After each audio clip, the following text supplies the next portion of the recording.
Monday morning, we've got the sheep out on the next paddock, and as I was showing you guys over the weekend in the last video, we're leaving a lot of grass in this paddock here, but there's two big reasons for that.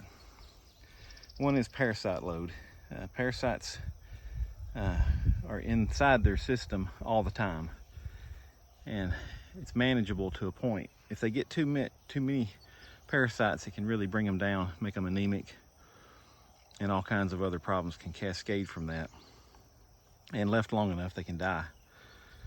And parasites, or the eggs, come out in their poop, and then after, in this kind of weather, above 70 degrees all the time, within 3 days, or 4 or 5 at the most, they'll hatch and they'll start climbing up the leaves and they'll re-ingest them. And if they continue to do that, it increases their load in their system. So that's one reason. The other reason is, even though they've got all this nice blue stem that they're leaving, that I know they will eat because they ate it over the course of the winter, this is what they're doing to the ground and to everything else that they are eating. They eat it pretty low. And I just don't want the health of the pasture to be damaged, and I don't want the regrowth to be stunted.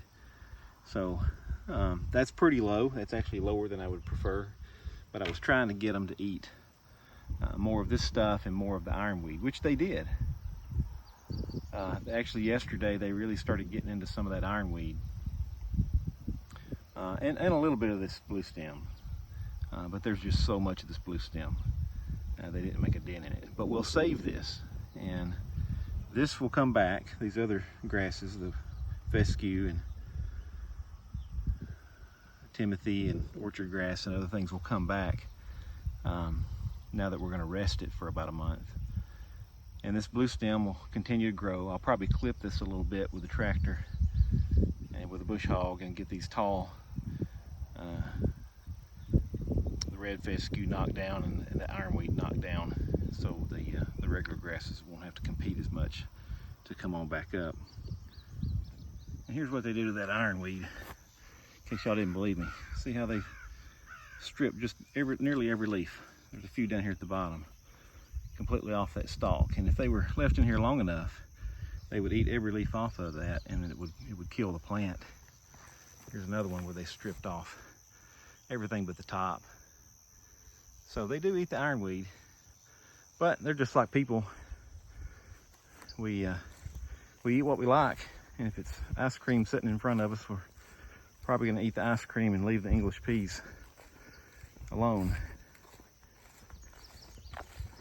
See, they've eat this down pretty low here, so it's a little lower than I'd like, but we got plenty of time for it to recover.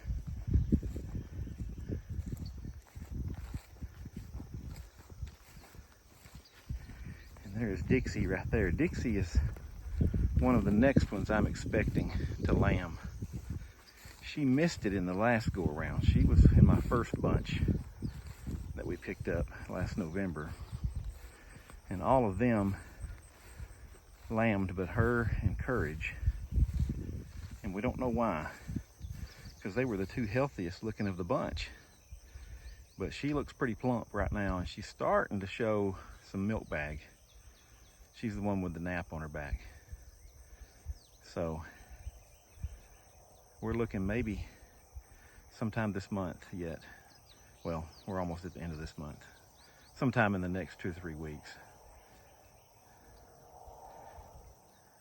So if she does, then it means Norman's doing his job. He is such a sweet ram.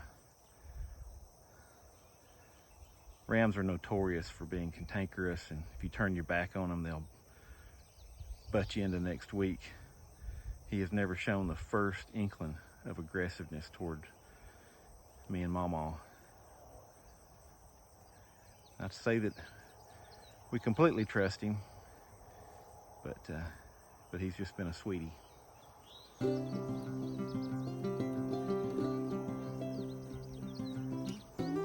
love being on new ground, and I love giving it to them.